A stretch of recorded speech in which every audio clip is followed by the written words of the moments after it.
Cancer सर्वांगीण मार्गदर्शन भाग 51 वैद्य दिलीप गाडगे पुणे। तो मैं एक्चुअली बात कर रहा था जो योगज बल है उसके बारे में, और मैंने जिक्र किया आहार के जरिए दूध लेने का। इस प्रकार से योगज वास्तव में इससे और अलग है।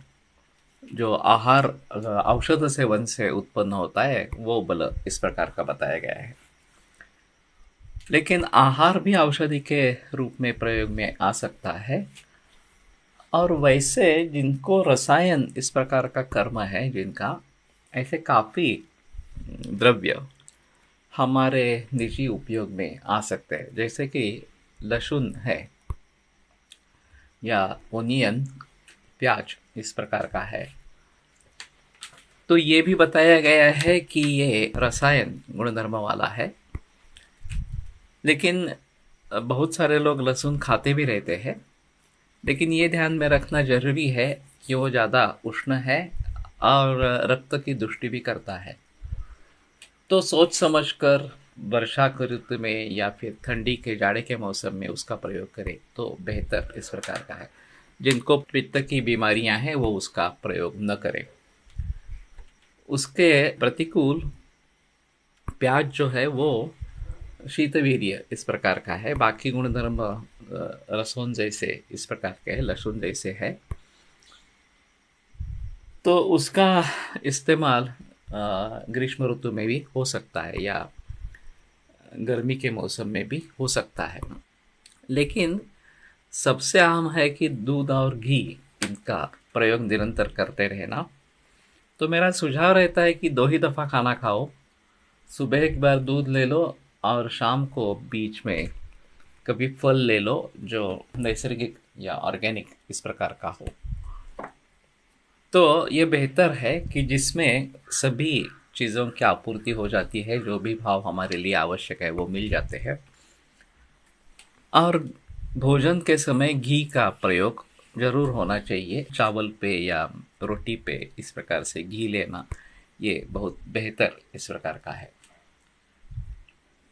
अभी इसके अलावा शतावरी जैसे द्रव्य है कि शतावरी कल्प आसानी से बाजार में मिल जाता है। तो ये हमारे हिसाब में मेध्य रसायन है, तो मेधा वर्धक इस प्रकार का है और बच्चों के लिए खास करके अच्छा है। वैसे शतावरी का ज़्यादा प्रचलन माँ के दूध को बढ़ाने के लिए किया जाता है, और इसलिए कुछ लोग ऐसा भी समझते हैं कि यह पुरुषों के लिए बिल्कुल हानिकारक है, क्योंकि ये दूध को बढ़ावा देने वाला है। तो पुरुषों के लिए ये इसके कुछ हार्मोनल इम्बैलेंस इस प्रकार का हो जाएगा। लेकिन ऐसी बात नहीं है।